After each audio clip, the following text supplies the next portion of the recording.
Okay, well, let's get started.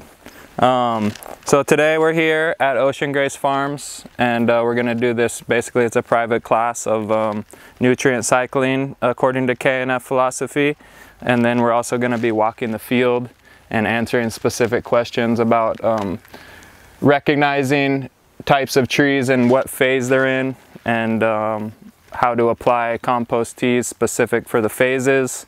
And then also we're going to go over some pruning, harvesting, maintenance techniques that would be more of a permaculture thing. So we'll cover all that today, and it'll be really crucial and potent and to the point. So what I'm going to start with is I'm going to read a little bit out of Master Cho's natural farming book.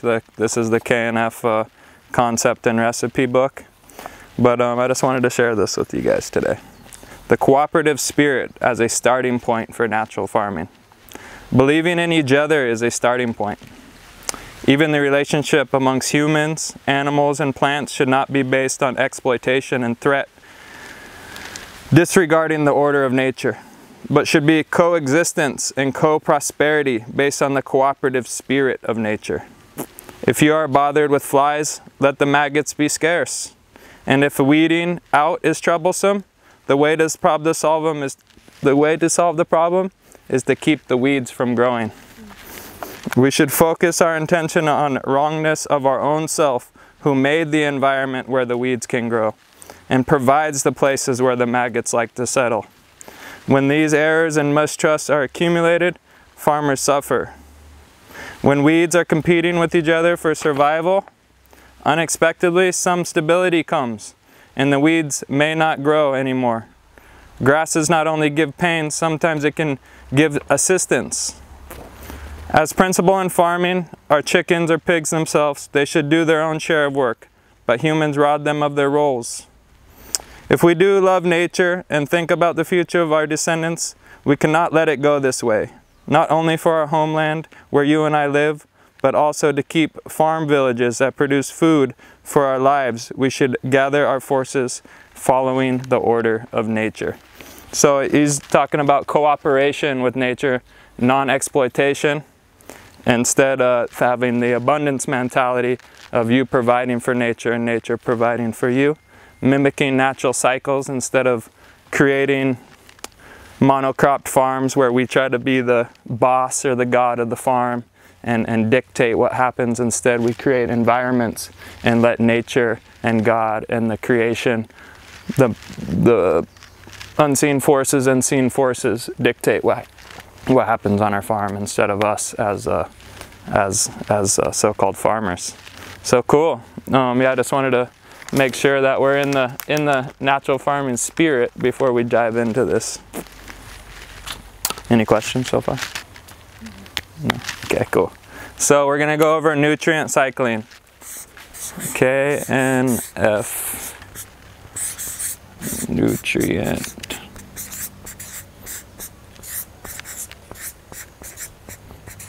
Excuse me if I spell something wrong. KNF Nutrient Cycling. So this is very basic at its essence, and I'm sure most of you guys already know the basis of this. And what we have is three to four stages. We'll stick with the KNF, and there's 4 stages of every plant. Goes through 4 stages, whether it's an annual or a perennial, and we'll get into recognizing both of those. But we have vegetative, and call this 1. We have 2, which would be a cross over. We have 3, which would be a fruit set, and we have 4, which would be a regeneration or a harvest or a finish.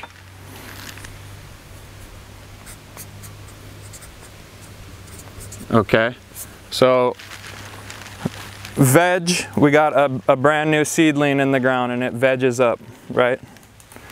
Depending on the crop, it's going to take a little while, but pretty soon you're going to either see flowers, usually flowers, will start to appear, which will give you the indication that it's crossing over from being a baby into an adolescent and ready to put on its fruit, which would be its adulthood, and finish, which would be it finalizing its life.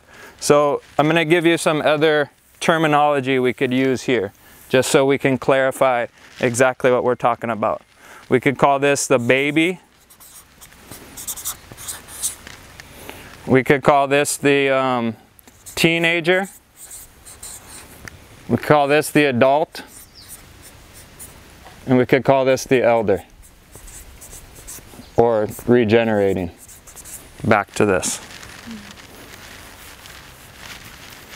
Do you guys see that? So could also use grow. This one would be flowering. This one would be fruiting. And this one would be harvest. So you kind of see how we could use these words interchangeably and understand that it applies to all life forms. So one thing we teach in the natural farming school is that, and you guys have all heard this many times, is that the creator, whatever you want to call him, made life forms on earth function in a certain way. 99% of those life forms function in the same way.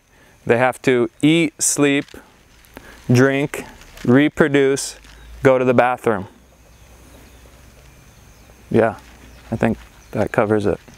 That's what all living organisms on this planet Earth have to do, from the microbe to the whale, right? So same applies to plants.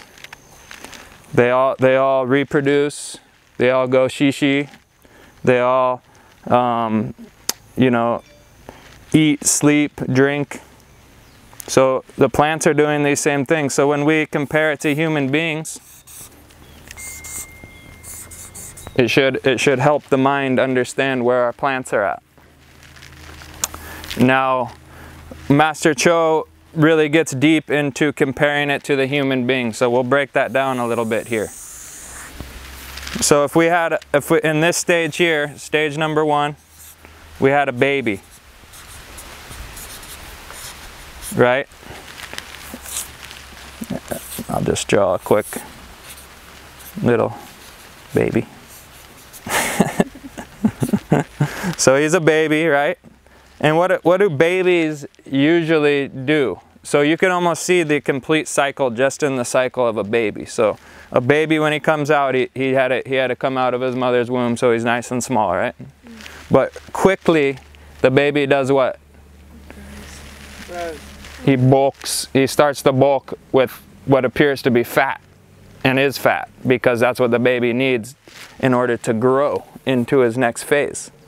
So this baby is going to accumulate fat, basically, and store nutrients and growth hormone and everything it needs to sprout into its next phase. So you'll see a baby right away, it'll get chubby. And then maybe like your children, they get skinny again, right? When they're your children's phase, like between like say 3 to 7, they sprout up and kind of get skinny. You know, first sprout. And then what happens before puberty? Sometimes and usually they get fat again. And then they go through puberty and then they get tall and skinny again. So when we recognize that cycle in human beings, we need to recognize that cycle in plants. And that's why Master Cho really drives home what I'm about to explain and am explaining now. That the baby putting on the chub is that growth stage. So when we look at a seedling come out, it's small and spindly, just like if a baby came out of a womb, but soon it starts to get fat. And myself, I've been trained now to see my eyes where I can look at almost any tree, and you guys can too, and be like, that tree there is definitely in growth stage, or that tree there is in crossover stage. And if you can't visually see it from afar with your eyes, upon further examination up close, there's signs to show you these phases as well. So with cannabis in particular, it's really easy for me to see it fatten up, go skinny, and start to fruit and flower. So same applies to almost all plants. Of course, some plants are easier to tell these cycles, but so it goes. So then phase 2, we have the teen phase, or this could also be the young adult phase, depending on what culture you live in, I guess. But basically what happens to humans in their teen phase is they go through puberty, right? So this phase is also a puberty phase. I don't know if I'm spelling these words right, but this phase here entails puberty, and it also entails the ability to reproduce, right? In human beings as well as plants. So Master Cho always talks about the ability for a teen human to become pregnant, just like the ability for a teen plant to become pregnant. So that's when you see these flowers, because what's a flower but a premature fruit, right? All it is, every fruit we eat was once a flower, right? So the pollen from the male comes to the female flower, and you got a baby, right? You got so right here you have puberty. So within this section here, you have the puberty and pregnancy. Are we following that so far? And so what happens to a human being, just like a plant, when it goes through puberty and pregnancy, is that first of all, during this phase, it's putting out hormones and pheromones to attract that pollen and attract pollinating bugs and bees and all different things to create that pregnancy, just like human beings. But we've kind of been disconnected from these subtleties of life, you know? But it's all there. All the hormones and pheromones are there. And so what happens is now, say we reached, it's kind of hard with just drawing it out of nowhere, but we've reached pregnancy, and from there we have the first trimester, right? First trimester. So the first trimester of life in the womb, what is usually happening to the baby? Does anyone know? The main structure that's taking place. The bones. The bones of the baby are being formed between 1 to 3 months. And the heart. The heart is actually the very first thing formed. Yeah, it's just like a little days. freaking, Yeah. Exactly. Yeah. It's crazy. The heart forms first, and you know the second organ? The tongue. Straight out of the heart. Super weird. Interesting though. That's yeah. The esoterics of the gestation of the womb. It tells like so much, because you go through polywog to reptilian, and you go through every stage till you become a primate, you know, and then you're a human. So the womb is evolution fast forward for human beings, you know, not for every animal, but for human beings. Serious, right? Yeah, exactly. That's a deep one. But anyway, right here you got the bones are being formed. Okay? So bones are what? What are bones made out of? Calcium, right?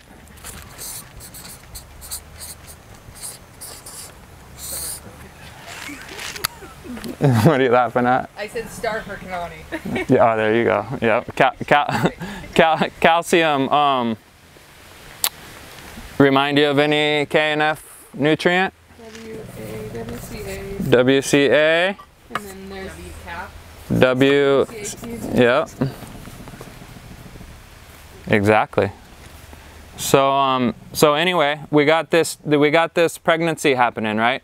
We got this mother or this plant in its 1 to 3 months first trimester, and the baby or the fruit or the tree is forming bones. Bones take high amounts of calcium. The tree is not forming bones, it's forming structure. Structure, roots, branches, the cell walls, the movement of nutrients requires calcium. So we're comparing the woman to the tree, calcium. What happens during first trimester in some women, not all. but mostly. Morning sickness. Bingo. You get morning sickness, right? What is, according to Master Cho, what is morning sickness from? A lack of this. Oh, no Yeah. shit. And so you got, when a mom is going through this, one of the #1 things that takes morning sickness away is sour candy, right? Or sour fruit. That's usually the go-to. Can I get a sour candy, a green apple? Something like this will help with the morning sickness. Unripe fruit is high in calcium. These sour gummies and stuff are kind of replacing the idea of phosphorus, you know? So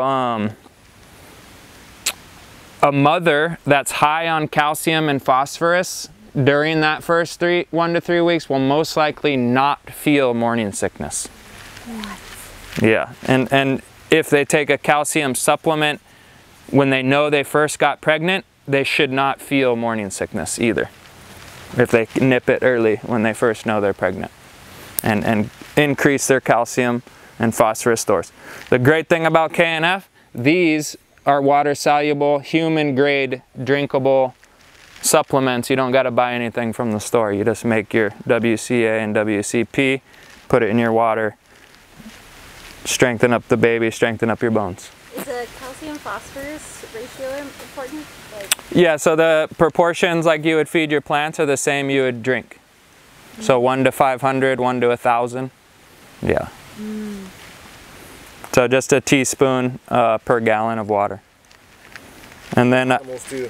for animals too, yeah. Like animal husbandry. Yeah, would be the same ratios. And then if you were deficient in something or trying to augment or supplement something, you could increase those ratios. Right. Yeah. I have a question. Mm-hmm.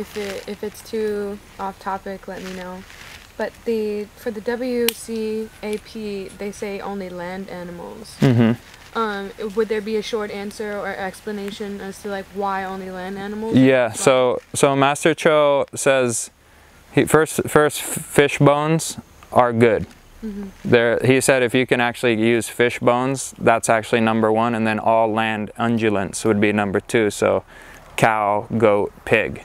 Mm-hmm. He says not to use air flying, Right. basically don't use bird bones because #1, they're super light, like they got holes and they're porous, so they don't react right to the charring. And #2, they have like a slightly different calcium ratio, chemical makeup basically than the land animal bones for the purpose we're trying to extract. The amounts of calcium and phosphorus are higher in the land animals. The density. Okay, cool. That's the short explanation that I got. Perfect. Yeah.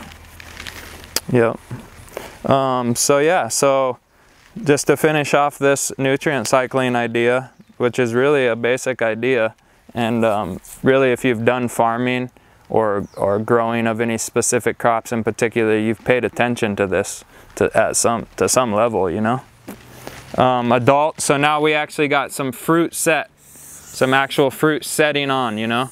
Your adult is actually, the flower is now no longer visible as a flower, but you have a tiny mango or a tiny cacao pod actually on the tree at this point. And now you're in the adult phase of that fruit maturing, which is going to take some time, and then you're going to get to your elderly phase. Usually at this time when you're ready to harvest a plant, you'll notice most of its big broad leaves are kind of dying back. You'll notice that some leaves have fallen to the ground. Maybe branches are starting to bend heavy with weight of the fruits, you know, and no longer is that structure have its vitality it did in its teenage years, you know. It's kind of now slumping over. The fruits are hanging, making the branches heavy. Some of the leaves have disappeared. A lot of the leaves have yellowed. Very common sight in a plant you're about to harvest, from an apple tree to a cacao tree to a cannabis plant, whatever the case may be.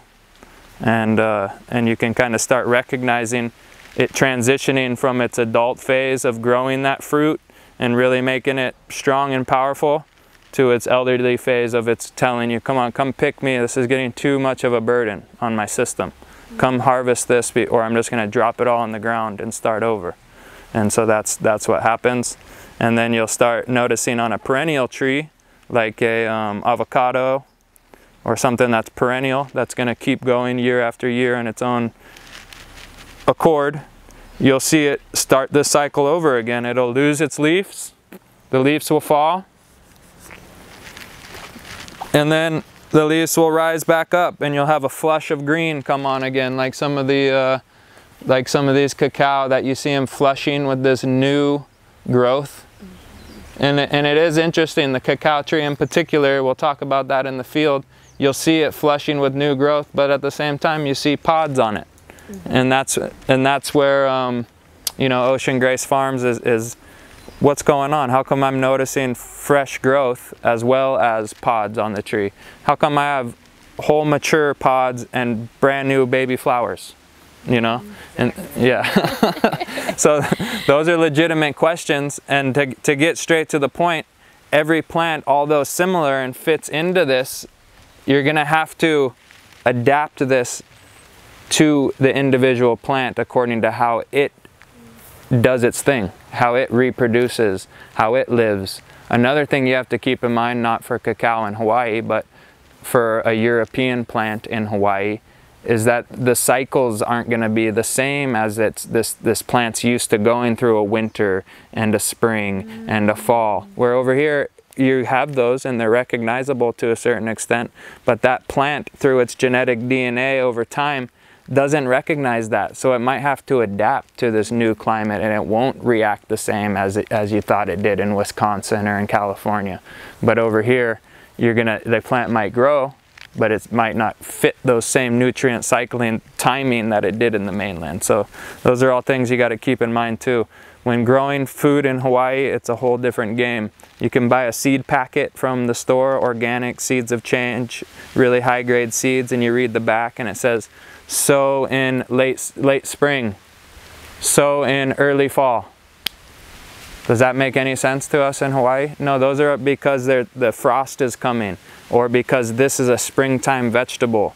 In Hawaii, those things don't really apply. You can follow those charts to having more success in Hawaii still, because the sun does do its slight change of daylight hours throughout the summer as it reaches its zenith and has the most daylight. We get up about 13 and a quarter, maybe 13 and a half hours of daylight at the summer solstice. Where in the mainland, in California, Northern California, they're getting 16, 17 hours of daylight at the summer solstice. You go up further in Washington, they're getting 18 hours of daylight at the summer solstice, 19, 20 hours of daylight, you know. You go up to Alaska, you get 24 hours of daylight during the summer solstice. So we got to keep these things in mind when we're reading a package that pertains to the mainland. And one thing really cool to do is check out on like different permaculture websites. They have, or even USDA, but they have zones. And I think the USDA has zone 1 through 7 or something like that. But the plants that you choose fit into your zone. So if you want to work with nature, find the plants that fit in your zone. If you want to work further with nature, find the plants that fit in your climate. Not just your zone, but your climate. In Hawaii, we have many microclimates. So, are we understanding this, or should we go deeper into this? So then we would go to the finishing period where so right now we're pruning every 2 to 4 weeks, and like you said, there's still pods on the tree, different sizes.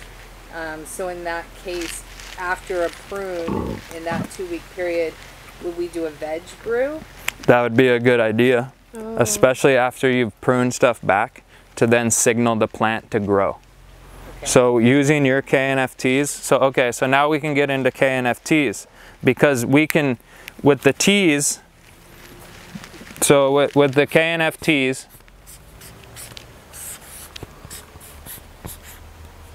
what am I doing? So with these KNFTs, we can then customize them to reach these different goals, and we'll go over that right now.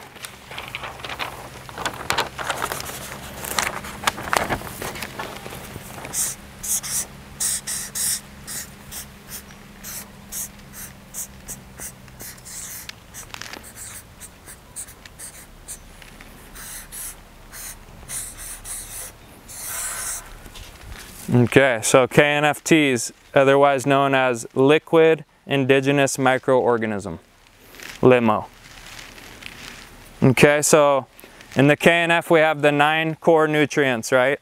We got FPJ, you guys can go ahead and shout them out if you want. OHN. FAA. Lab. WCA. The C elements for like the salt. Oh yeah. Worm castings. 6, 7, what are we missing? WCAP. I got that one over here. IMO, we're missing one more. Worm casting. The castings aren't necessarily the 9 core. Oh yeah. FPJ, what are we missing here? FAA, OHN, Lab, WCA, WCP, oh, just vinegar, yeah. Yeah, vinegar. Oh, Yeah. CRP. The most important one. Yeah. Yeah, right? Okay. Okay, so we know that we're gonna make our brew, right? We have our maintenance solution, right? Maintenance solution is FPJ, BRV, OHN. And CRP. Yeah. So true old school maintenance solution is this right here. These 3. Gotcha. These 3. Okay. Without going into Drake's teachings, we're just gonna keep it on Master Cho's line of thought here. FPJ, OHN, BRV. So at any time we could spray this on our farm, no questions asked. It's gonna enhance, it's gonna feed our microbes, it's gonna give medicine to our plants, and it's gonna micronize nutrients and make our water flip the polarity of the acidity to alkaline and do all the benefits that the vinegar does. So this we can spray on our trees anytime we want, right? Of course, not overdoing it, but anytime with a week in between. If we want to augment our brew to make it either vegetative, crossover, remember this is flour, or finish, or I'll do this and I'll put fruit and finish. So we got 4 different types of brews we can augment this to be specific for the reason that we're applying it. And to do so is very easy. Veg, what do we add to our maintenance solution to add nitrogen, right? Because nitrogen is what gives us vegetative growth, right? We all know that nitrogen is the booster of vegetative growth. So we give it FAA for nitrogen, right? Okay, so I'm just gonna go in, this is this basic augmented tea. We want our flowers, we're showing flowers and we're showing crossover type situations. How do we make it just a highly phosphorus? So in natural farming, we're told that if we want a high fruit set and we want lots of fruit production, we reach for our reproductive formula and our, what are we gonna add to give extra hardiness to our fruit and a bigger fruit set? No. The WCA, the calcium. Right. Okay, cool. So, we're talking about calcium. Okay. It's hard to write sideways, but. So, this is our calcium. Okay. So we're gonna make a veg tea nitrogen. We cut the nitrogen out. Crossover T, phosphorus. Finishing T, or a fruiting fruit set T, calcium. Now there is, to finish our crop, what's the additional fruit ripening formula? What's the additional thing that we'll add? Does anyone know? Yeah. So this is the minerals, and it's also a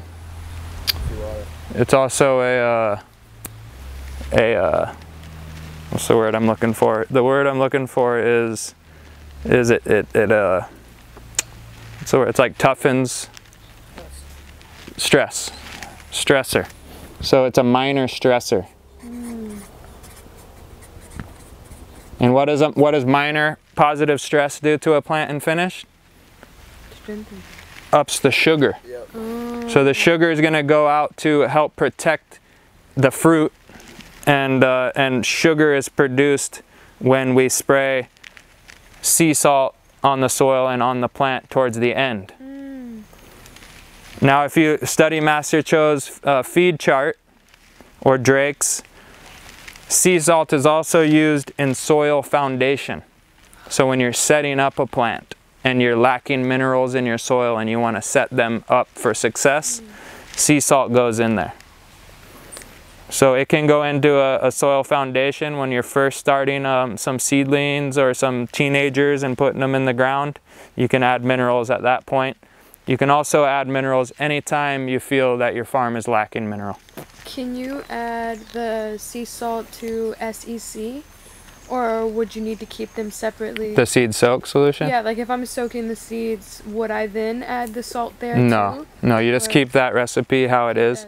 And then when you go to do your soil foundation, like prepping the soil, like maybe drenching the soil before you plant the teenager or the seedling into it, that's when you would add the sea salt into that liquid. Okay. Either a brew or just a, you know. Or a little diluted. Yeah, you could, like any of these that you don't want to brew, you can also just apply them non-brewed, you know. That's dope. Okay, cool. Yeah, but you're not going to get the benefits of the IMO, the liquid IMO proliferation.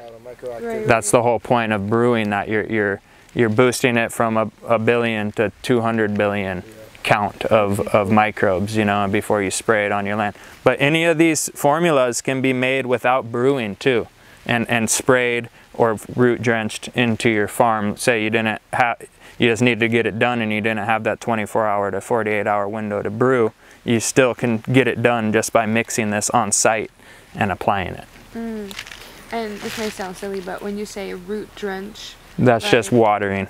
Exactly. Okay, cool. So that's either a sprinkler. No, it's either like a sprinkler or hand pouring or water canning or irrigated. Yeah. Those are just, terminology would go, root drench means that you can water with it. Foliar means you spray it. Cool. Those are the two terms for agriculture. So yeah, so we want to get these. So, and then again, just to touch on some of these, like lab's only used occasionally too. It's used when the soil's been heavily disturbed. It's used after a storm. It's used in soil foundation. It's not sprayed all the time.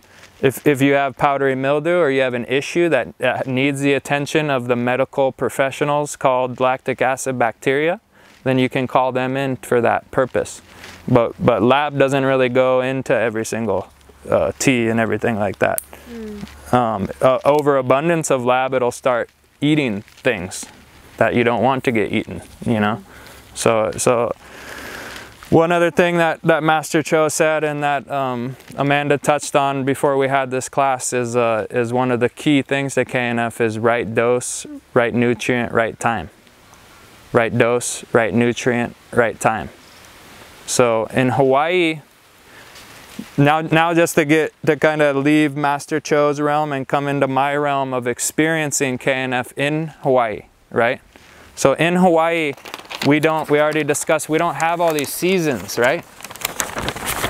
So we have way more of an ability to have leniency in our right dose, right time, right dose, right time, right nutrient.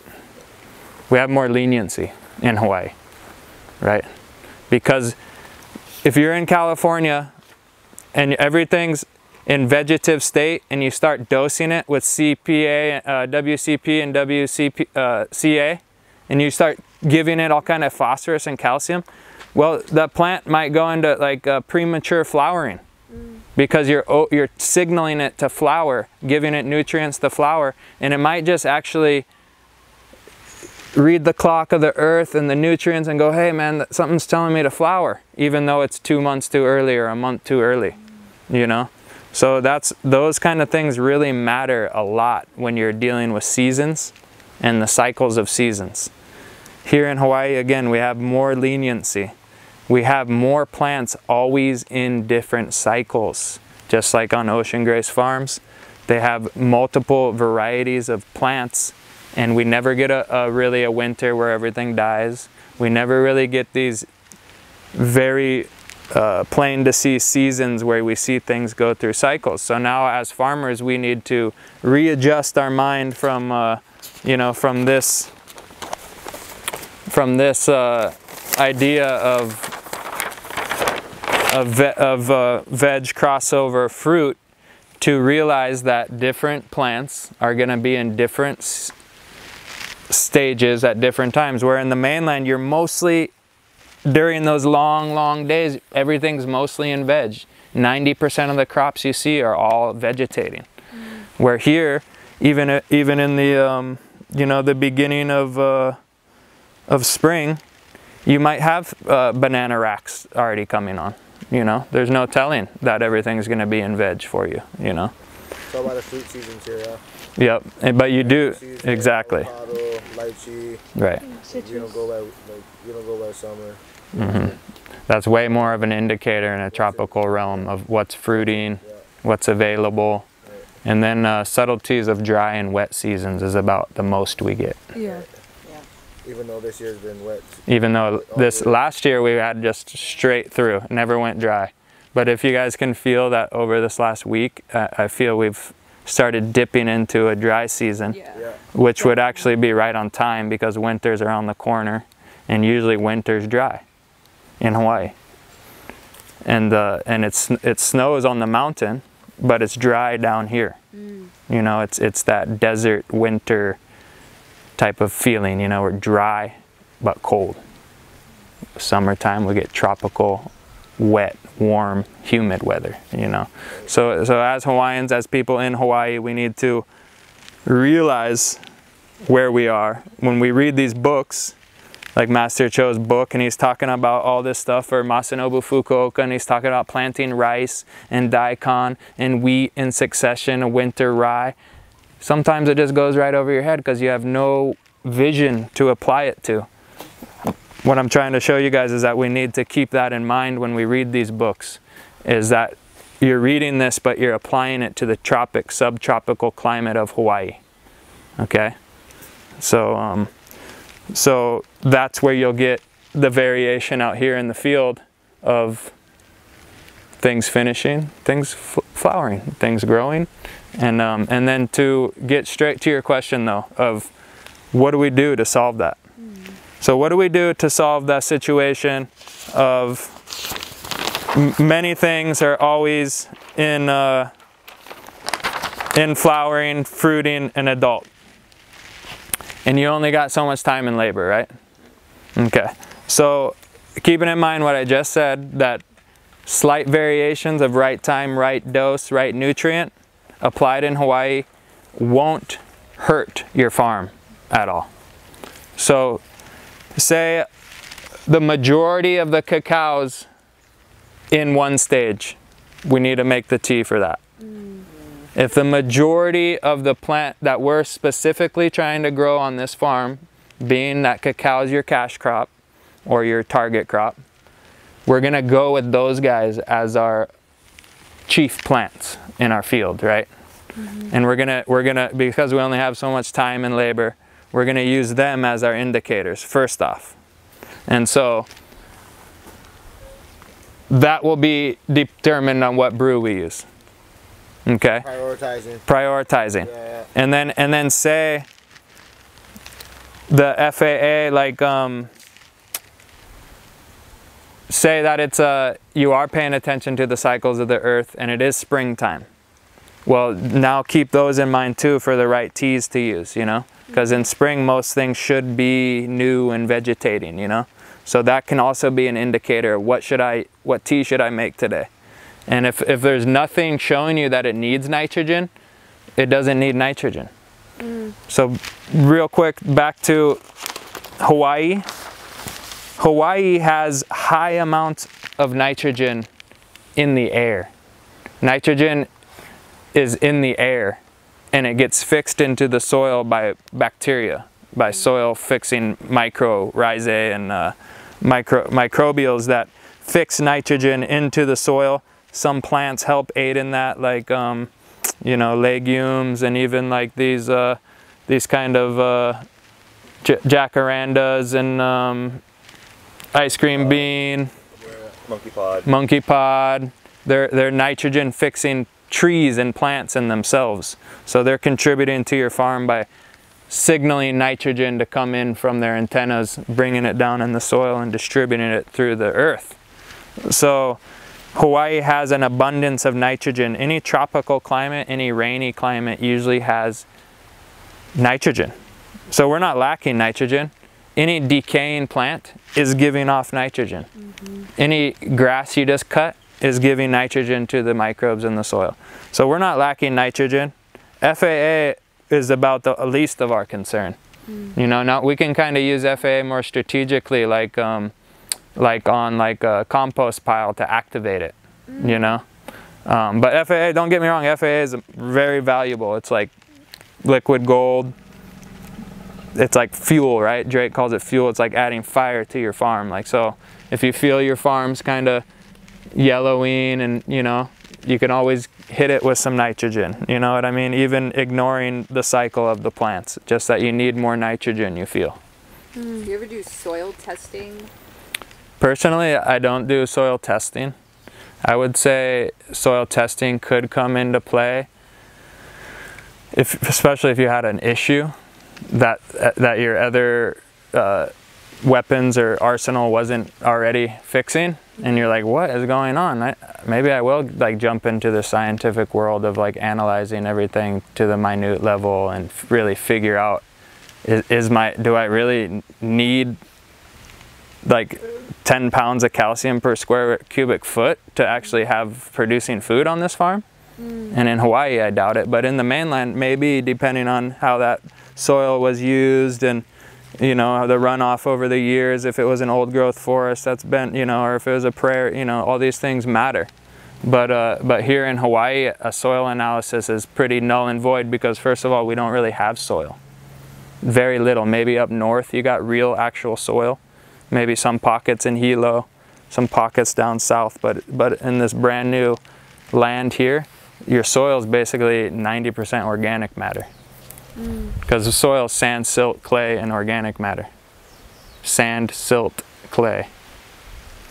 We don't really got much of that stuff. We just got rocks, lava rocks. We made it when you came. Right. And we brought in all the mulch, right, and soil, and magnut husk, and now we have, and we sprayed the soil foundation brew. So exactly. now I think we have soil. Right. You do have soil now, and you're creating soil from the top up as it eats the rocks below and makes them soft and starts to create porous material, and that rock actually breaks into sand and silt and will start giving structure and body to soil.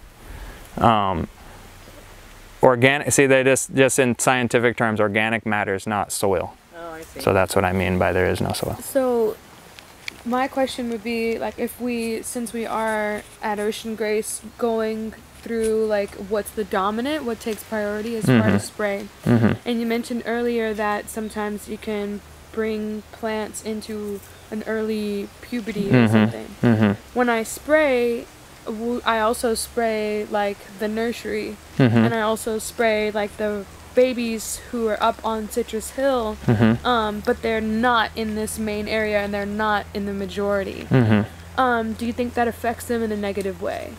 I would say definitely not. Okay. Because even if you check this out here, nitrogen, a plant uses nitrogen its whole life. Just not as abundantly as when it's growing in this growth phase. So a little nitrogen, even on something fruiting in Hawaii, is not going to hurt it at all. Phosphorus and calcium, what does Drake call these? These calls them like structure and reproduction, right?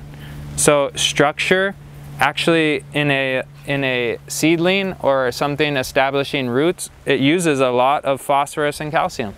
Okay. So even though it's not specifically in like a veg formula, there's benefits to applying those to young babies too. Yeah, we've been using a crossover brew. So yeah, a crossover brew is great, you know, it's for saplings, you know, because the calcium is used by the roots, and the phosphorus is also not only, so phosphorus is mainly touted in farming as the fruiting agent, the nutrient that causes more fruit and bigger, healthier fruit. That's what it's always been given credit for.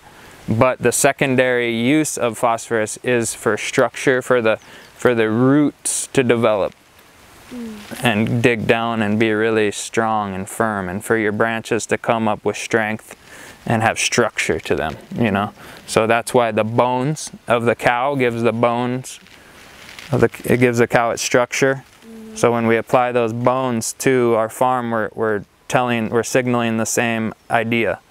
Give my plant structure like you gave the cow structure with its bones, you know. So teenagers and saplings and babies can use a little bit of phosphorus and calcium.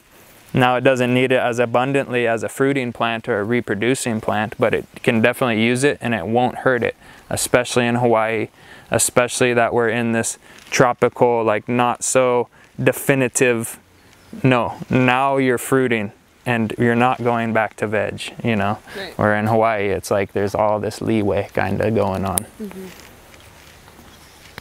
So this teacher of ours with cacao has more of a Western, another teacher that has more of a Western mindset said when we start fruiting and harvesting a lot, that our trees, because we're not following his suggestions that we've transitioned to KNF, he said that you're really going to kind of be in trouble, that the trees are going to get weakened. And is this, so if we're, and we do notice, like when there's heavy fruit, like a mother, you know, after pregnancy and the harvest, that the trees, I guess it would go to veg, they need more nitrogen, but also phosphorus, yeah? So what you're saying is, I mean, is... So you're seeing them actually get elderly looking as you harvest the fruit, right? And they kind of look weak and kind of spent, and like they're kind of like just spent, you know, they've done their thing. It's like you said, like a mother just went through birth, and now she's laying there 24 hours later, and she's still sweaty and kind of in shock and everything, you know. So that's what your plants are doing too. And so that's when we're going to come nurture them and start telling them, it's okay, you'll have more babies, you know, it's okay. You're gonna go through your cycle and get strong again. So we'll start signaling it with some vegetative formula, so it can recover after we just gave it all that salt and so much abundance of calcium. And it's like after harvest. Then you hit it with the grow. Yeah. The salt was to give you sweetness and to give you hardiness of that fruit, mainly for sweetness, and then we're going to try to flush that salt out. We're going to try to bring in more nitrogen, and that's when we're going to switch over to this. So when you see them spent after harvest, think about doing a veg brew. So that fear mindset of, oh, you know, because what comes up for me is listening to, he is an expert in cacao. Right. Yeah, I don't know very much about cacao, period, Yeah, but I'm following you, yeah. Yeah, so, and we've been trusting and practicing KNF, and I'm mind blown at the difference in our farm. So it's like, to see it in the field and how, you know, so we're continuing with it. I was just wondering if there's any other preparation because of that warning, or we just keep doing and follow this. Two things come to mind, and no disrespect to Brother Man, but but I think he kind of crossed a boundary with his client, you know, and how you opened up is you said that he struck fear into you.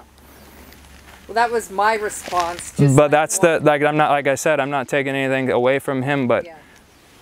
for a farmer to be scared, you're already on the wrong foot, right? Yeah. So you're living from this mentality of like, oh, it's gonna go wrong. Oh, the abundance isn't there. Oh, you know, death is around the corner, you know? So we're gonna, instead of letting that enter our mind, we're just gonna go, abundance is here. We're in a, oh, what? I see abundance everywhere. I don't care what other humans tell me. I witness with my own eyes abundance on my farm and creation and the works of the mother, you know, of God, whatever. I see this, so I have no reason to fear anything when it comes to farming. So just to tell you that, like, oh, your plant might suffer because you're not following my thing, I just think that's a bad teaching tactic, you know what I mean? Like, we need to get better into the mindset of your plants are going to do great. You know, if we create an environment for greatness and abundance, your plants will do great. So just keeping that in mind, your plants are intuitive. Your plants come from a lineage of 10,000-year-old cacao plants. They know what to do with themselves. That's what they were created for, you know? So my thing is, I'm just building confidence that these plants, these systems, God, Mother Earth, knows what it's doing, and you can only make it worse. Really, you know? You could coach it along to make it better, or you could really get in there and try to manipulate it and only make it worse, Like you know? we were before. Right, right. And so, and the one thing weird is, without having an actual prescription of like, this is the issue, or you're gonna have an issue because of this, you're not able to digest that yourself. So you could try to bridge that gap and figure out what you're missing, what you don't know, what the experts of cacao would know the plant needs. Like you're saying, maybe it is calcium, maybe it's something that it's an easy answer, but with how he's saying it, it's proprietary, you know. Unless you go with my way, you're not going to be doing good. But he's not saying because you're going to be missing out on this calcium, you super need it, or whatever the actual problem is, and you're able to fix that, because that's how KNF is playing in your life, is that you're able to make it out of things around you. You don't need to go and follow somebody's mystical words that maybe they're not even anything really to be there. And like Logan's saying, you might not even have an issue, but if you find out what the actual stuff is, I feel the same with coffee with me, because there's not a lot of coffee growers out there, and they all have that fear base coming, like, if you don't do this, you're gonna have that. If you don't have your 16, or spray for the borer beetle and all this type of stuff. Exactly. And there's absolute ways to get around it, but like you're saying, with fear, it's hard to know where someone's intention was, and so unfortunately. And it's also easy to control your mind. You know, it's easy for you to go buy the product at the store because it's the quick fix and it alleviates the fear, you know. But you see that what the 1 year solution can do, you know, if you have patience and, you know. He didn't do it with the fear Right. of what's going to happen. And then he came back to visit, and he was like blown away. Yeah. And he's actually started an organic cacao farm on another island now. Wow. Yeah, but what he's doing on Oahu, I would bet, is very different than what we're doing. I would bet too, because if you understand organic, it's really taking the same model as conventional and just throwing a bunch of organic amendments at it instead of that. And you're still doing that NPK model. You're still, I mean, and then even you can study this, and the reason why we explain it like this is because that's how we've all been trained. NPK.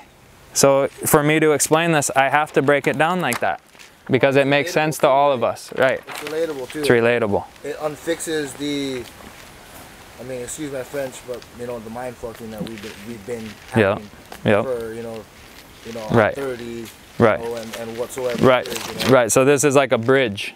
To explain it in the NPK USDA model is a bridge into KNF. You know, why do I use FAA? We could list 30 benefits of FAA, but for now we're talking about it's high in nitrogen. You know.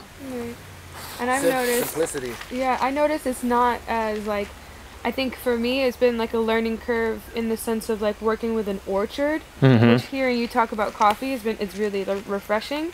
I feel like witnessing like I feel like it's been easier to apply KNF with with fruits, and I've seen it, like, that's really nice. But with the orchard, it's not as binary, it's not as polarized as, like, they'll die or they're living. Right. KNF, it's more of a breath. Like, you'll see a tree literally, like take a deep breath, take an inhale, and, like, do its thing. It's not, like, just producing or not producing. Yep. And that's been really cool to witness with KNF. Kind of applying it to that. And I think even to, like, backpack on the idea of what he was saying, I feel like it is unprecedented in some ways for cacao to be, in my experience, I don't know anybody that is, they're either organic or not organic, but cacao farms to be in this full spectrum of farming, being essentially a monocrop and essentially like an orchard and not like a garden bed or a big, producing food forest. So it's like, it's unprecedented for him too, and he wants to express a sense of control, like a lot of us do, in that sense of, like, I know what I'm doing because I studied this, and so it's hard to let go of, like, actually this is different week to week. So that's taking that breath and doing something different. 100%. I think it's always really tricky too when you are mixing models and you have a cacao consultant come in whose model is based on fear and focusing on symptoms. Yep. And yet you're living in a world, you spent the introduction today talking about our emotional and mental relationship to the land and to our farm. And it's like, that's not even part of the model there. That's not even there at all. And any time our focus gets too narrow with symptoms, we can't see the whole. And what we're not what we're managing, what we're participating in here is the whole. Yes, sir. Marty gets it. Yeah. Marty gets it. Well, that's why I like your classes, because you cover such a spectrum of being relatable to plants, animals, and humans. Right. And in the state that we are in right now, it's life. It's ultimately totally relatable, intertwined. You could just imagine how much that farm village lifestyle was so beneficial to the human being, to have family and friends all dependent and codependent on each other in a good way, in a setting that was in one with nature. And you just got to breathe that life, and that land gave back to you, and what you gave it gave back, and that reciprocity was there. Fast forward to 2020 and we're kind of in these condos and apartments, single family dwellings with no yards, and the food just comes to a store. So that disconnect is not our fault or anything, but it is our responsibility and our kuleana to get back to understanding human life was in that grand web with everything else, not apart from it. And that is the essential teachings of KNF and natural farming, is to merge back in with that system, because that system is abundance. That's the mentality, and that's the big disconnect I see with conventional or the Western mindset versus natural or KNF farming, is abundance mentality versus scarcity mentality. And abundance mentality is this pineapple, we cut two, there's so much pineapple. Like, we could have a pineapple party with just this little patch, you know what I mean? Dip it in chocolate, let's go, you know what I mean? I saw that. It's so awesome, so that's abundance mentality. These smiles, that memory, that's abundance mentality. Not that, oh no, the boar beetle, oh, we're all gonna lose our cacao. That's the fear. What are we gonna need to spray today to get rid of it tomorrow? This is that Western mindset that has driven us into the world we live in today, Nutrient cycling, to kind of sum up what teas you guys should be doing, just start, here's my maintenance solution. Go with your primary crop, spray the rest of the farm with that solution. Nothing will get out of order from doing that. If your crops are putting on, your cacao's flushing new growth and it's putting on pods, well, let's focus on the pods, because it seems like that new growth is doing fine. Right. It doesn't need more nitrogen. There's nitrogen in the air, and we don't want to tell those flowers to go back into veg. We want those flowers to produce fruit. Right. So it looks like the veg is fine, but we want the best fruit and the sweetest and the most abundant, so let's focus on that.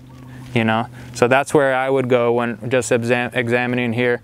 Yeah, we got some good flushing going on with the, and what I mean by that are these new leaves are starting to flush out, and we're starting to see some fatness and some youthfulness in the plant. But yet you look down and you got pods and flowers near the stalk. So obviously the nitrogen's fine, but we really, that's our value, right? Is our pods. If we were doing this only for money, that value would be the pod. So we would want to focus harder on the pregnancy, the calcium, the fruiting, and the finishing, as opposed to even worrying about the baby stage, even though they're showing that, look, oh, they're getting fat again, you know. But say you did harvest a whole plant, all the pods came off at once, or the majority of them anyway, and there were still some flowers, but you knew that it was, that stage was pretty much over because it showed you it just flushed a bunch of fruit. Even though there's some flowers, that stage is pretty much done. Now you could come through, it's looking old, a little sickly. Now you could hit it with this just to tell it, okay guys, go ahead and veg back up now. Even though you got a little bit of babies here, the majority of it told us that you already fruited.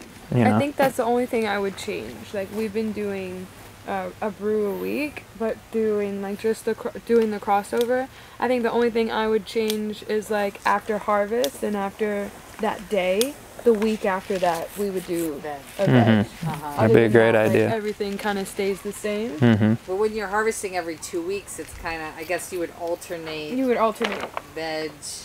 Which would be the same process, With but would fruiting. just be different inputs. Like, we'd be prepared for. It could even just be the addition of a little FAA. Right. You know, you could keep the calcium in there, and even the phosphorus if you were focusing on that elsewhere, and then just throw a little bit of FAA in there to help just signal.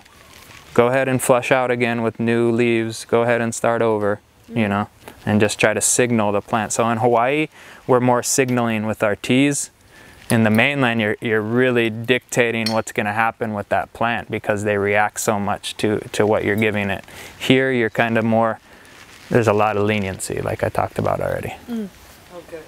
Yeah. Cool. Yeah. Yeah, and we do get comments. We've started fermenting with another farmer that's been fermenting for like, I don't know, 20 years. The beans. The beans. And we're wanting to start fermenting here. We Nice. just got boxes. Cool. And she comments on how big the seeds They are are, huge. how good, you know, compare. Not This to, is like, amazing. compare, No. but just This we is have these feedback we beautiful need. Big pods and Yeah. big seeds and the aroma. That's so amazing. It's just nice to hear like positive feedback and Wow. information. Like we're doing the right thing. This is amazing. You guys might not understand, but like maybe either through your deep wisdom or maybe your naivety, what you guys are doing here is unprecedented. Right. That's what I was saying earlier. Like, it's not. And the result that we're showing here is critical to helping spread this information, you know? Because you guys are now a model farm, you know, like chicken skin, bro. You guys are now a model farm for this method. Whether you like it or not, or know it or not, you've shown that it's succeeded, you know? And Which is cool because we didn't know at first. We were like, let's try this. And, Yeah. I mean, Oh shit. and not many people take the jump, you know, the head first dive into it, and I'm glad you guys did, and you took heed to the advice, as well as being wise and listening to your cacao guys. You guys are being wise. You're using wisdom instead of just whatever some people do, you know. You're using wisdom, and I loved seeing that, you know. So good job. I think there's an interesting opportunity specifically with cacao because cacao has all its stages going on at one time. That's an interesting aspect. That when we take this model and begin to try and figure it out logically, the model breaks down. But what never breaks down is when we're maintaining a soft focus, trying something new, and then maintaining that soft focus the following week. How does this place feel? How's it looking? Is it looking more vigorous? Is it, you know, rather than the specifics, the soft focus, I think the cacao trees are demanding that of us. I like that. I like how you put that too, because that is the reality of it. It's not this cut and dry science, you know what I mean? It's the proof is in the pudding mentality. You know, it's like it's like I can't quite incrementally put this on paper, but I can show you in pictures, you know. It's like there is proof, but it's not quite in numbers. It's in vision, feel, extrasensory, you know. That's where we get this proof. But then we get the hard numbers when Auntie says, you have the thickest and most robust cacao nibs that I've seen. Right. Your beans are thicker skinned and more, there's more antioxidants in them. There's more minerals in them. There's more flavonoids in them. There's more terpenes in them. And now we got quantitative evidence of it working, scientifically based. But the growing and the witnessing is better with the soft focus. I like how you put it that way. It's actually better because it takes away this fear and the stress. It's like an attunement. It's almost like the cacaos have, like I go to different farms and I have a couple pieces of land in South Kona that I work on. But here it's like even just walking into the cacao, like it's a different attunement. It's like, okay, now my eyes have switched to like, what do they need? What's looking this way? Like nice. What goes, like, you know? Yeah. The vibe. The vibe. Farm. So awesome. And that's why you got indigenous cultures. You know, the Taro was the baby. You know, it was, you know, the spirit of the tree. You know, Madre de Cacao. You know, it's the mother. You know, these things are like embodying human aspects. You know, spiritual aspects of man. And so now we get if we don't connect with it like that, it becomes a commodity. It becomes like Master Cho, just that thing you whip into shape and it needs to produce for you. It's your slave, you know? And like, but it's a female though, you know, the mother. So you don't, you know, that's, you know, you want mom to be good, you know, want her to nurture and to give back. We don't want to whip her to make her do things.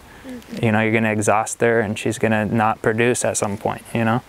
We want to take care of mother. You know, mother is key. You know, mother nourishes, provides, gives more life, you know, with the oversight and help of the father. You know, it's this perfect combination that we get to witness in reality and apply the alchemy to every aspect of our life. You know, and without witnessing it, and you know, and that's like, oh, I brought my son today. He just needs to witness. He doesn't need to hear all these words and details. He needs to witness and feel, because that's what's going to last, the impression. The memories, that I bet you have memories when you were 7, 8, 9 years old. And if it wasn't something that left the impression, it wasn't the words, it was this memory that's a feeling or a smell or a touch or a, you know, so that's what we're doing while we're farming. We're tuning our human bio instrument and being nature, not controlling nature. Right. You know, so big difference. Sweet. Any more questions? Should we go walk the farm and kind of go through some of these pruning techniques? And yeah, I just want to say one safety thing. The safe place to walk would be down here, down the orchard, and maybe like Lemongrass Hill or right here, because we have down there some holes, big holes that are on our list to fill. Let's falling in a hole. Maybe what we'll do is we'll just get ready here, but then you could just give us a tour, and I'll walk with you, and then we'll kind of go over things that you have questions about. We'll harvest a banana tree, maybe. Yeah, the bananas I don't know anything about. Okay, bananas. Yeah, we'll go. Let's go to the bananas, the pineapples, and we'll just we'll walk through and just go check that out. Cassava, like we have all this cassava. Yeah, and we can talk about how to harvest each one and how to deal with them. Yeah. The only one, we cut one yesterday that was pretty big, but the only one that is much more ripe is down there where you don't want to go. Yeah. So like these ones that fell, I would just chop them up and mulch them. I mean the ones that are hanging. Yeah, so these just fell without, there's a rack on it or no? It uprooted, I think, because it was on the hill and the weight. Okay. You know the trick, Logan? For? Just basically creating more cakey. Oh, so that they don't fall over like that? Well, that too, yeah.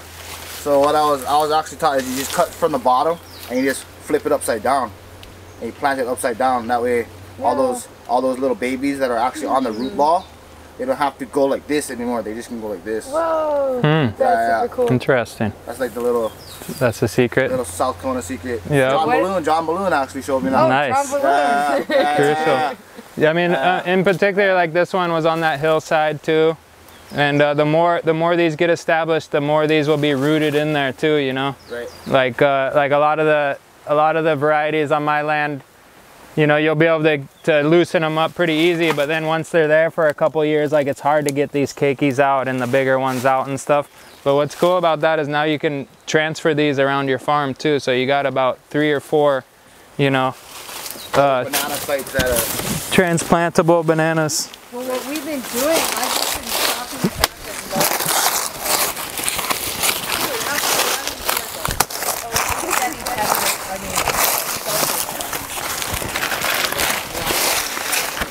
back and So yeah, so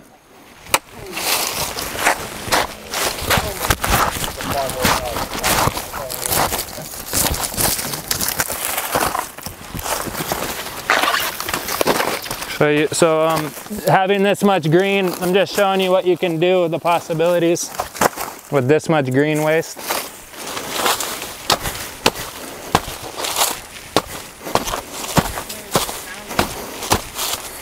Enter tractor. Yeah. Run them over with the tractor. need a shovel to help with it. You got a shovel and a pickaxe. It's all good. So I'm just showing you some different techniques you could use to start mulching and to make these bananas go even further. Is this banana mulch technique. And you can even get some hardwood, like some of your cacao trimmings when you guys cut the branches.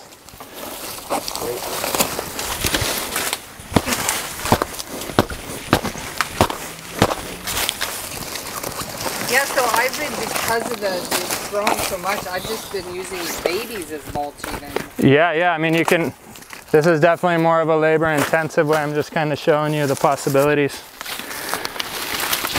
Yeah, this is good because it's even solid. Yeah, it's like, It all just depends on your goal. Like if it's, you know, more long term, you could leave it thicker.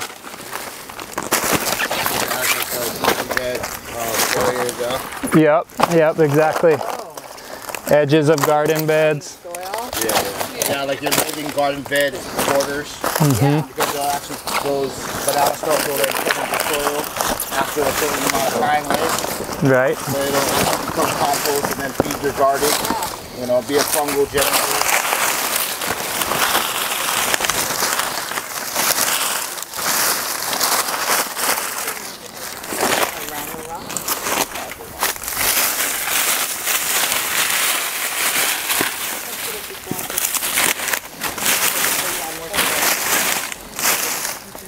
You know, so just showing real quick how you can turn, you know, something like a fallen banana into some mulch real fast. And then this banana, remember we were talking about abundance mentality? Well, we got a banana plant here that now gives us 1, 2, 3, 4, 5, another one will come out of here, 6, you know, 7, 8 bananas just on this stump. So what I'd do is I'd cut these off. Just do it. Yeah, you could either just transplant this whole log or these individual keikis like that. I don't think Marty do you want more bananas there? You might be bananaed out. I want more bananas. Let's see. That rock could. There's a folder of the master plan.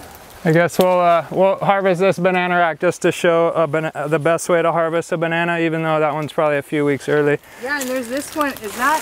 That's The one hanging on the ground? Oh, Yeah. I was like, this had to be way down there. Yeah, cut that one so it wouldn't fall on this one. It's a really low rack now. That's the one thing I want to start growing now. Oh, you got some hybrid bananas. Yeah. What about that one close to where the Oh yeah. is that more ready?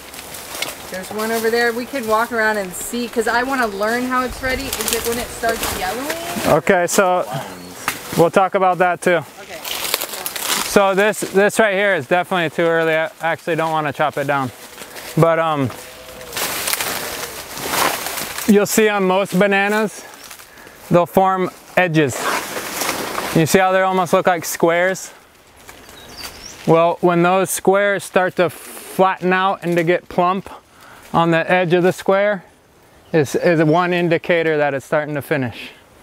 When they start not looking so square, but more plump.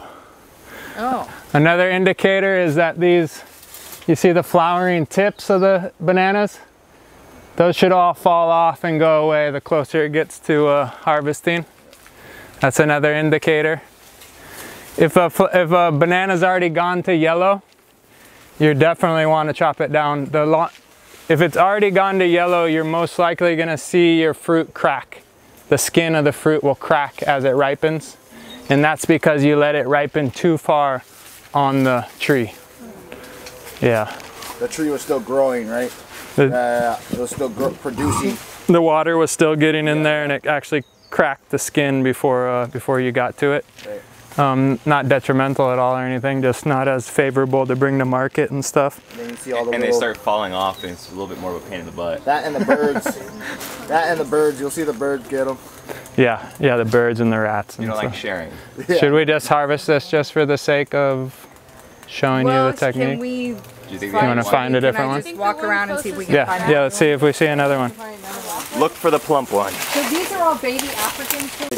Mahalo. These ones. This right here? I had no down idea. south, I Yeah. see them. Yeah, that's all. Alehu and stuff. They got some. So what I've heard, and I know we don't, so this is still square. Yeah, those are getting close, but really square still, yep.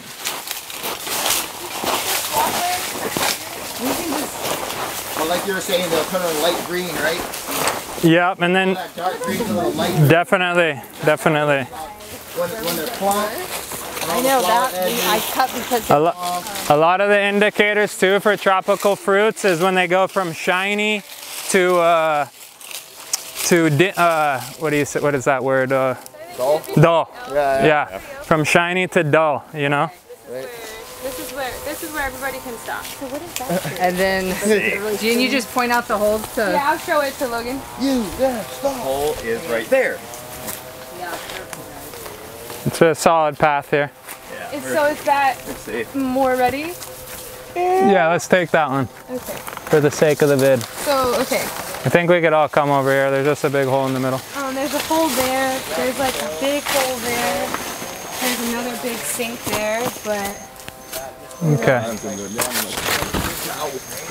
what we're hoping to happen. This is safe right now. Yeah, you guys are safe pretty much if you just follow that path. Yeah, we should about right here. This is all. You're kind of safe unless you're like an 80-year-old elderly woman. You need my help to help like not get it on the cacao. I'll show you the technique to do that too. We got a flower too. Ooh, some FPJ material. FPJ, FPJ, FPJ, FPJ. I gotta work with these girls more often. Look at those pods. Holy crud. The red ones. Wow, what strain is that, bro? Look at the red ones over there. Those are like Holy Ecuadorian. they're beautiful. Yeah, these are from Esmeraldas in Ecuador. Yeah, Right? That's a trip you said. called it. Just like keeping in mind like all those little sinkholes over there. Yeah, I got you. You guys can Yeah, come don't on have down. Anybody walk over there? Come on, you guys can come around this side, Sure, guaranteed. Ola's got part goat in him. He's He knows what he's no doing. problem. It's just we just safety first. I mean, all you guys have done this a million times in your life, so It's nice. So Yeah, safety first. we wouldn't bring a Karen down here. no Karens allowed. Might be a Karen watching the video though. Oh, Karens can watch. You got Karens can watch. Okay, so just a quick banana harvesting lesson. Bananas can go up to 20-30 feet in the air. This one luckily is not that far. It does have a few more weeks on it, but we're gonna harvest this just for the sake of the video. And these guys have a lot of food on the land. So anyway, here's my favorite banana harvesting technique. Basically, you pick a crux point where you want the bananas to fall. And since this one, we don't want it to fall onto this cacao, I'm gonna try to send it maybe just to brush against these branches and end up right here by me. And what I do is we go with the lean, and we're gonna split, instead of splitting back here, which would cause the whole thing just to, we're gonna split this side, and this is my technique. You just,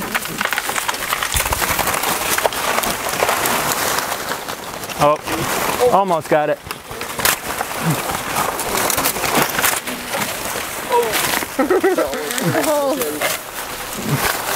So there's the rack. Let me move this off the tree. There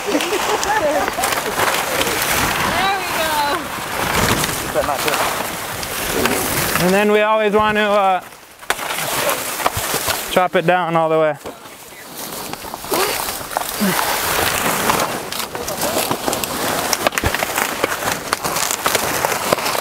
And then you could either use this for mulch, or you get mulch back onto your banana tree. Depends on your goal.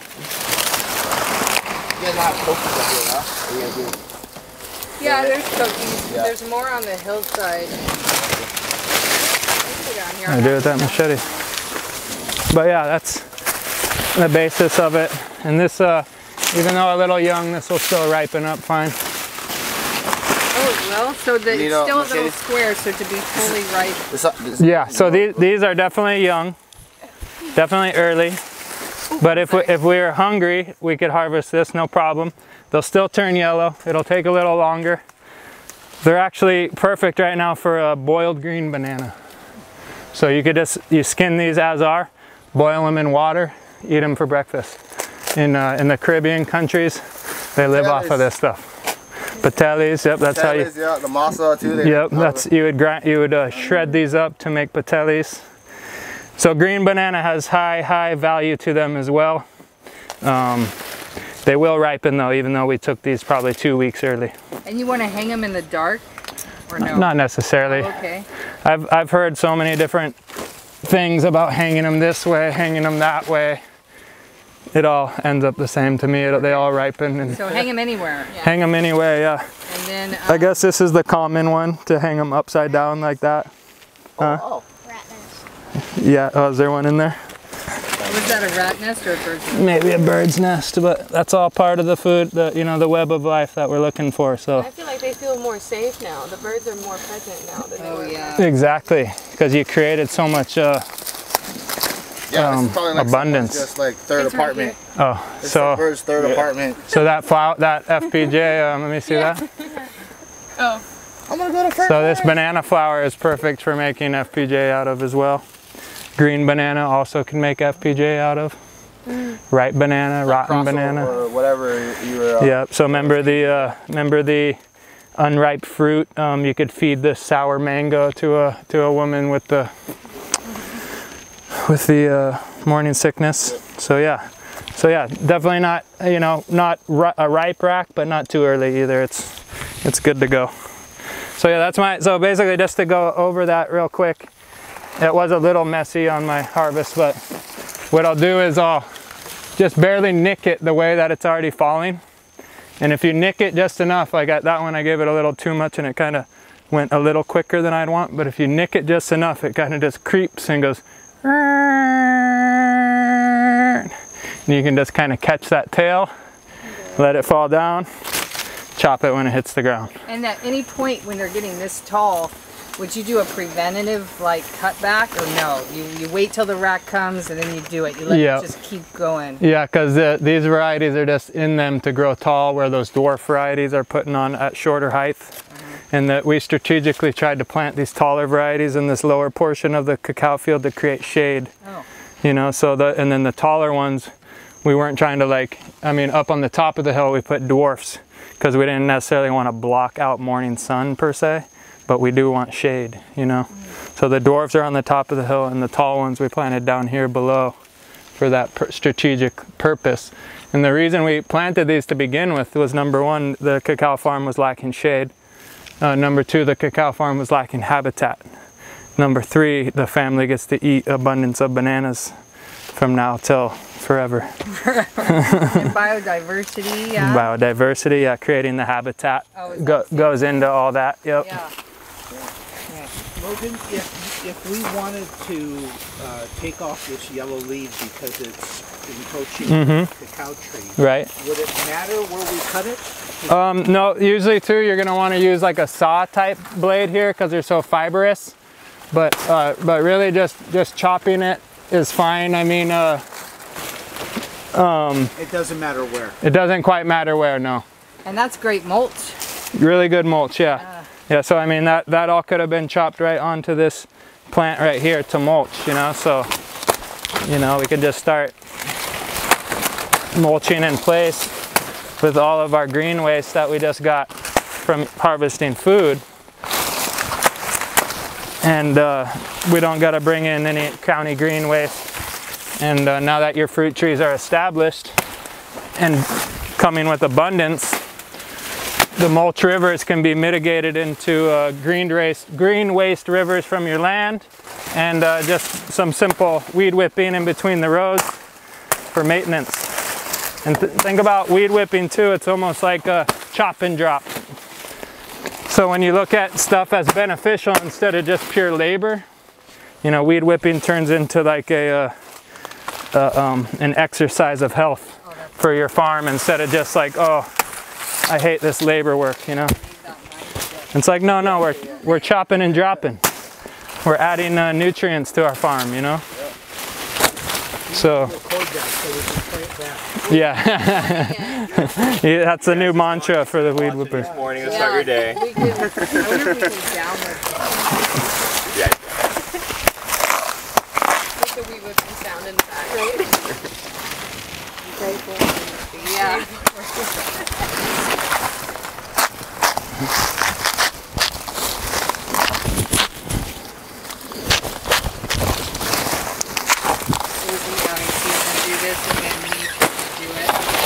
You know, after, I mean, it was okay.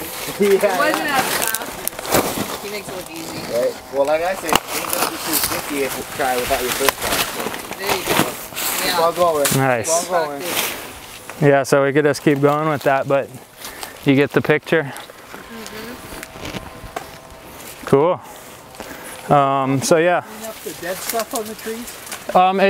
The dead stuff, to tell you the truth, is for looks mostly.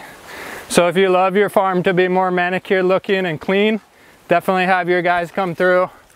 You know, they can cut them here, really sharp machete or a saw, and just kind of clean up your trees. You know, mulch this down, and it just kind of gives it more beauty from the perspective of the human, you know. Otherwise it doesn't matter. No. It's ladies, not his guys. Yeah. Yeah. Yeah, I don't think that's the machete that I brought. I know, where did that other one go? Yeah. I think I buried it right under you. here. Lose your other one. Oh, right, I got this. Oh, perfect. Yeah, that's the one right there. Good call, good call. It's like your OG one. I know, bro, I've had this thing forever. It's all about your farm tools, bro. You create those relationships with your farm. For real. It's like your battle weapon. We have one of those. So, if you really like say some of those bananas that are in the rows over there, you're like, man, this is really like encroaching on my cacao, and that's not what I wanted to happen, you know, because I remember that was one of the original concerns. It really is, you can really keep these to as many stalks as you want just by chopping them early. And do mulch. And mulching the babies, yeah. So like if you only want one to fruit at a time, usually the least amount they say is to keep 3 per bundle. Oh. So 1 fruiting with at least 2 or 3 supportive underneath it. But then like if there's more than that, you could pull them out. You can chop them back before they grow if you want smaller bunches. Yeah. But that's just again for looks, or if you feel, hey, this banana's taken over a cacao tree. The other thing, bottom line, is we could always uproot these and get them completely moved with just a little bit of labor, you know? Yeah. So one of the reasons is because they like shade, but now there's too much shade in some areas. So I started trying to thin them out because they like that lacy amount of shade. That's that 70-30 Master Cho talks about. Oh, okay. 70% shade, 30% sun. Yeah, and I really noticed the difference in the fruit size, and when there's too much shade, it's not good. Okay, so it really is, there's like a sweet spot with the shade. So the other question was, if I'm getting all these lower branches out to create more light, and then is it top heavy, that's not good either, huh? Yeah, I mean, these branches aren't really giving any weight to anything, so that doesn't really matter per se, but it would matter maybe in a windstorm if you keep pruning them and they're just kind of sitting there without a bunch of supportives around them. You'll have more of a tendency to get that one to fall like you've been experiencing. But that'll go away like more as they get older and these clumps become stronger as a whole clump. You won't have so much of that top heaviness. They'll be more supportive underneath of it. And then the other thing farmers do, you'll see a lot in South Kona especially, is a 2x4 just propped right underneath. And you just come out when you start seeing it get heavy and you just stick a 2x4 under there and it kind of just grows right onto it and it supports it the rest of its life. South Kona farmers know what's up. Yeah, they've been doing it. They do. The other thing with the, like he was saying, FPJ, like this one right here, you can see it's about to start setting off the fruit. The flower's about to start. As it's huge, like the fruit or the flower will start really big. You can take that whole flower and you make a whole lot of FPJ. That's true. And then, so there's so many uses to bananas. Right. Don't hate them too bad. Yeah. We have banana FPJ. But there's you can always use that for biomass, FPJ. Material. Yeah, we just don't, for me and maintenance, labor wise. You know, I just want to keep, Yeah, you only got so much time. And not be drowning by banana. I feel you. Because right now it's just, I guess, me doing the bananas. Should we walk over to the cacao? I mean the pineapple patch? Yeah, let's go to the pineapple patch.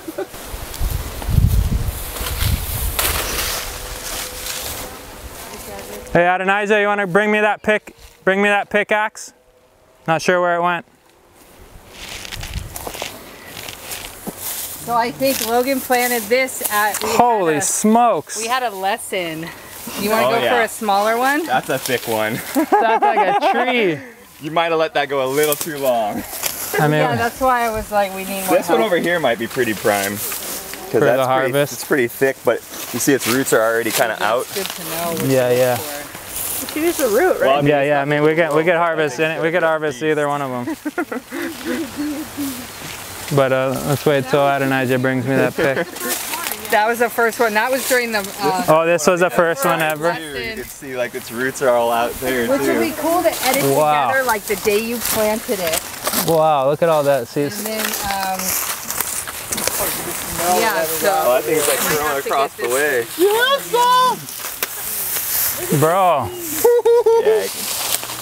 This is crazy, bro. And if you remulch it, it would have kind of kept better, but once it got up above it. Adonijah, where you at? To it. Cassava half bounds. Oh, I'm so excited. We have a lot of cassava to transplant here. Yeah, we've been transplanting it so by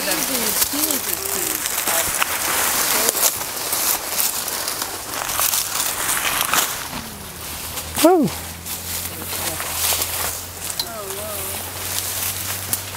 Okay, cool. So, all right, the pickaxe and the machete, pretty much the main two tools of a natural farmer. I wanted to show you guys a couple things. When we first planted up this farm, we were trying to create habitat and create diversity, create polyculture, and a couple crops that we chose were the cassava plant, and also over here is this taro. So I wanted to show you both of these that we could harvest to eat. And the taro is really easy to harvest. Usually I just go like that. You don't got to dig up anything.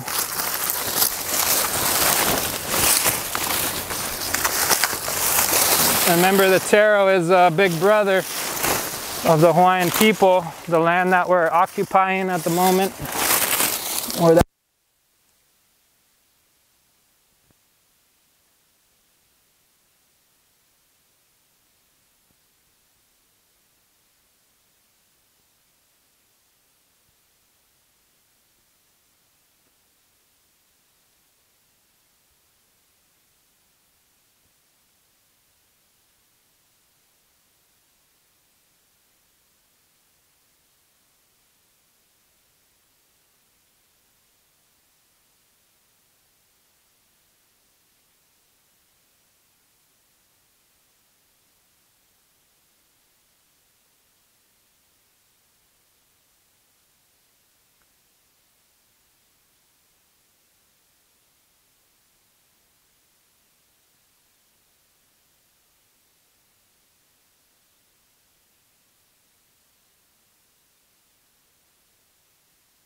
So again, the reason why we put these in here originally, you guys, was that we were creating habitat and creating ground cover in between the rows, so we didn't have to keep weeding and excessively mulching and putting a lot of labor. So that was 2 years ago, and now it looks like this.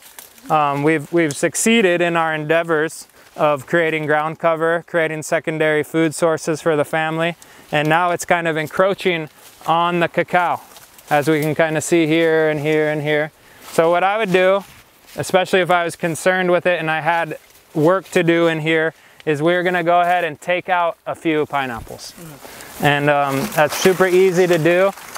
You pretty much can do it by hand. They're just like pulling loose teeth. Sorry, bro. No. And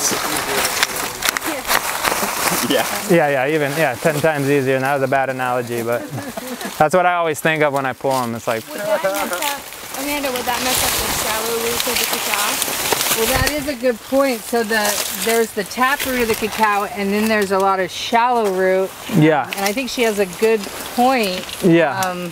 So I mean, if you're worried about damaging the cacao root, these are all roots right here. You could hack this down at the bottom if you wanted to. Oh, cool. Yeah. But I'm not super concerned about that. Also, look at this. Oh. Yeah. Mycelium. Mycelium. This is That's that nectar right there. this is the stuff right here. This is the real. That's it right there. And that's from all those KNF sprays and the mulchings. And so yeah, like, you know, say you were to disturb this with pulling out the plants. You want to go ahead and just pull that one, Sidonia? Yeah. Then you could come in with some finished soil or some mulch and just kind of, you know, mulch this back in to get those baby little, those little roots. You know, the tree's so established that messing with those is not gonna be the end of the world, you know? Yeah. Is that not coming out easy? Not like pulling teeth like with Logan does it. That was a good tree. Yeah, we just take out this row. And then we would just transplant these. I don't know about pineapple. How long does it, if they already fruited, you've harvested, how much life? I'll go over that next. Okay.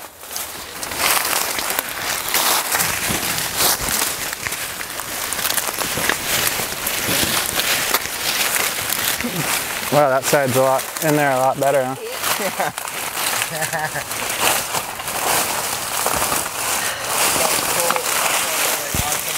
Yeah, and then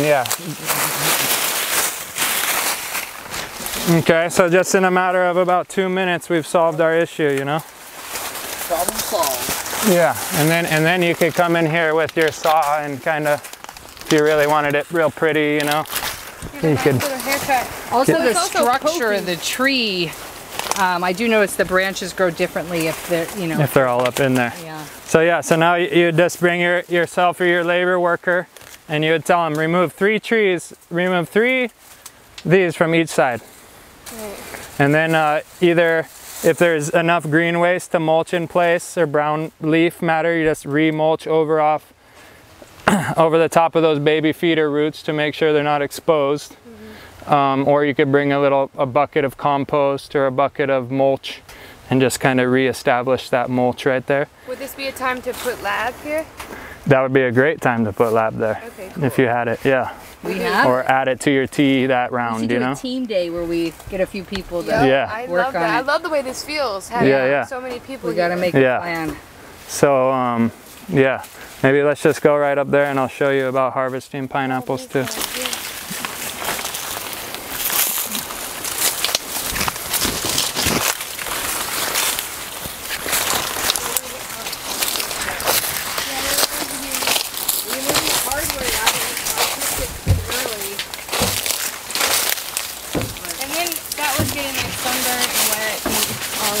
Yeah, so, wow, look at all these pineapples, bro.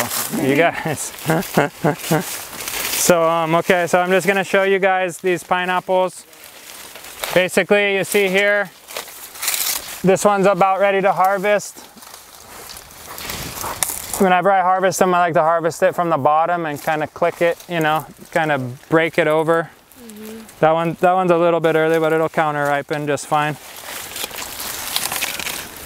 We were wondering about that because someone said it stops sweetening once you pick it. And I was No. like, I was like, I'm pretty sure No. you let it sit that and data it'll. was Yeah, and the other thing is if you let them ripen on the plant, like actually all the way to yellow, they're blander than if you take them like a week or two before that final ripening phase and let them actually ripen on the counter for even a week. They get more sugary, almost like that the salt water How for it the makes stress. This little bit of stress. Right, Yeah, so the yeah. thing's dead. It's like, oh shoot, we're dying. We're like disconnected from the source. Pump sugar, like protect yourself, you know? Yeah. So it's like actually pumping that sugar out of itself to protect itself because it's actually decaying or dying, you know? So at the finishing stage, the C. See, yeah. Would sweeten these up for sure. If you were eating these and you're like, man, they're so bland, what's going on? Seawater would sweeten them up. Yeah. I thought the ones today were good.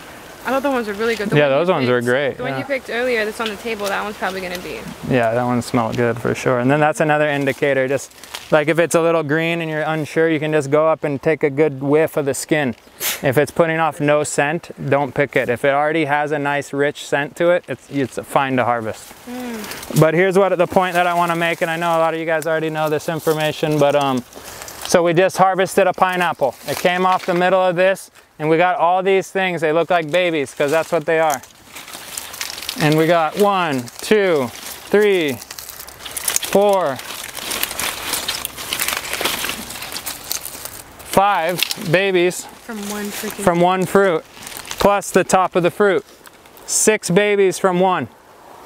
Abundant. Abundance mentality, I think so. I think we have a lot more and we don't need to be scared. 6 babies plus the crown. Not only that, it doesn't stop there, folks. We got a baby coming out, and usually you can find, if not 1, 2 new babies coming out.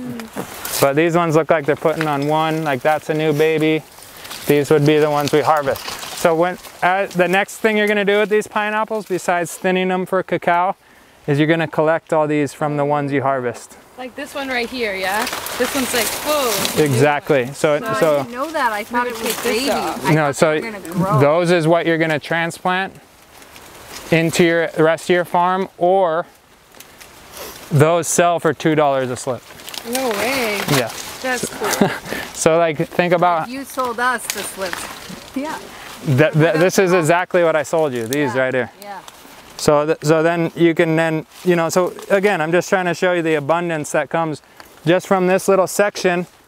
Like we just pulled off 20 of these things, so we made $40 in 2 minutes. Wow. Right? And some of them. Oh yeah, you got to do all that. But you know, the idea is like people work for 10 bucks an hour, you know? I feel you.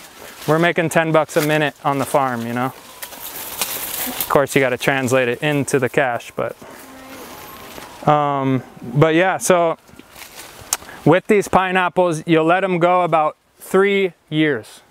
I mean, harvest years, until you'll start noticing these fruits are just too small and wimpy for all this green growth. At that point, you redo your whole bed. So you would yank all these out in about, once you get 2 more harvests, so in 2 more years you could either yank these out, and what you have underneath is pure fertile soil that's been being fed and covered for the last 3-4 years, which can then be turned into garden beds, food beds, herb beds, anything you want. Or you can come back in, start sheet mulching with the cardboard, put another crop of pineapple in, and eat more pineapple. So because I didn't know that when you harvest one, you take the little baby slips. I thought they were going to grow right where they were. Well, it's cool that you left them because they're getting bigger. Okay. So they are still growing where they are, and they are getting bigger and healthier. But you can just make it like a farm day of pineapples, where you clear around the bottoms, harvest everything that's harvestable, get all the cakeys, because really you don't want to take the cakeys until you harvest the fruit. Yeah, so if working backwards, if we missed one, basically the pineapple season, like if it looks like this, we know, oh, you can see we harvested. Yeah, you can see that little nub, right? And then you see all those babies, and those guys just come out real easy. Where you see behind it, there's that one, it's actually, this is this one and this one are actually not those same type of babies. These two are actually going to be your next year's fruit. I see. And you see how they're like have a different look to them? To tell the difference. There's like a stalk. They have a stalk that's rooted into the base of the plant. Oh, I just took one of those. No, you didn't. Oh. If it comes off easy, you didn't take one of those. These ones don't come out easy. Oh, okay, that's what you're talking You about. see those two? Oh, I see. It doesn't look like a top. No, and then the rest of this plant is going to die. So this whole plant will die back and these two will take over. I see. So yeah, this one had two where that other example I was showing you had one. Yeah, and then we would just leave it. You don't have to prune it off. No, you don't have to prune anything. Yeah. You can all, like my maintenance guy, he likes to come in and prune these tips because he complains that when he's weed whipping through the rows that it pokes him. Yeah. You know, but then like I've gotten cut up at itchy. it's true, but then I scold him sometimes because if you go too far, you'll notice it'll start dying down the plant. Oh, Like if you prune these back too far, it might just shock the plant into dying. Okay, so what's a safe distance? A safe is hand length. 8 inches max. Yeah, I've been cutting them way low. If you're not noticing them dying because of that, then you're fine, But I actually noticed, and it's timing too, because he did it right when they were fruiting. So it was like, they're coming to a death cycle anyway, and then he cut them all off. So they started dying. Instead of the fruit keep on growing and ripening, the fruit's just stunted and ripened. And it kind of Scolding, huh? Too much shock, you put it in. too much shock. Yeah. How long do you have to replant the kikis? They're actually pretty hardy, bro, to tell you the truth. Like you can have them just sitting in a pile like that for like a year and they're still viable. Right? Yeah. Because you brought them to us. And do you ever put them in water for roots? You can do that too, like if you were doing a small patch or something for like guaranteed success, but on a farm like this, you wouldn't do that at all. You don't need it. No. There's a new baby over here. I didn't know how pretty they were, like with the purple. Yeah, the purple flowers. Yeah, yeah, purple flowers. Keep them in a dry spot, in a dry area. That way they don't cause. The keiki? Yeah. Well, I mean, there's a fine line because if they dry out, they might want to die. And then if they're sitting in a pile wet, they might want to rot. Yeah. So if you just kind of have them touching the ground, it doesn't matter how wet or not they are because they're gonna like get moisture from the ground and start to root. Right. So yeah. A bunch of cardboard. You've been collecting? We Nice. have it up there. Oh, I'm jealous. I'm coming back with a truck. By the time we get unpacking, we will have enough Nice. cardboard Yeah. to Well, let me know. We'll pick it up. Cool. I think that's kind of covers most of the stuff you wanted to cover. Any? And lemongrass, we just been, I noticed it looks now, it was really perky and we dehydrated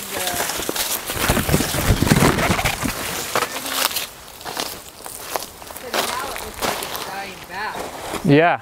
The lemongrass, is this just naturally? It looks like that? Yeah. Okay. Would we, So what I would do personally is you have someone come in to weed whip? we're kind of working Or you've been weed whipping? I have. No, she tried to teach me. Where is she? Sidonia tried to teach me and I didn't. Or somebody's it took a weed long whipping. time. Well, if you know anybody. We could hit this with the whipper. Oh. Yeah, and that'll just shave off, because all this is just acting as like mulch right now, and this looks ugly, Yeah. If you just hacked all these down, just fresh shoots will come out, and it'll look all green again. So Javier. So it'll be a benefit because basically what this needs is chopped and dropped. Yeah. It's at the point where it needs to be chopped and dropped as a green layer mulch, and then this will come shooting back out.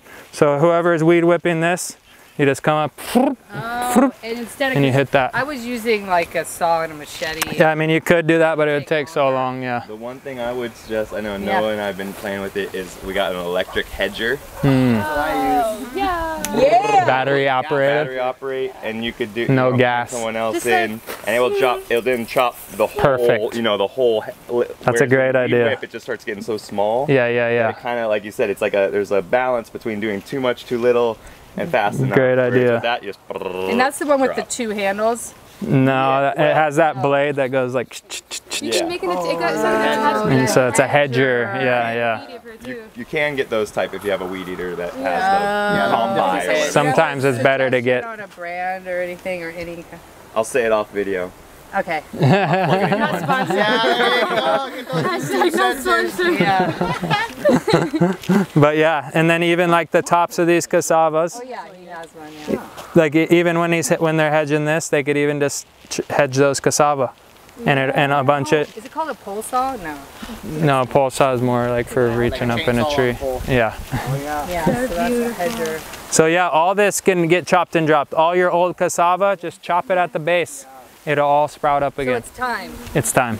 It's time. Chop it We and drop need to it. wait It's to hear time. it. It's time. It's time. Chop and drop. Clear. Upon us. Clear around these. Time. You know, so basically a quick diagnostic for the farm. Chop and drop everything. Prune your habitat plants, your polyculture plants.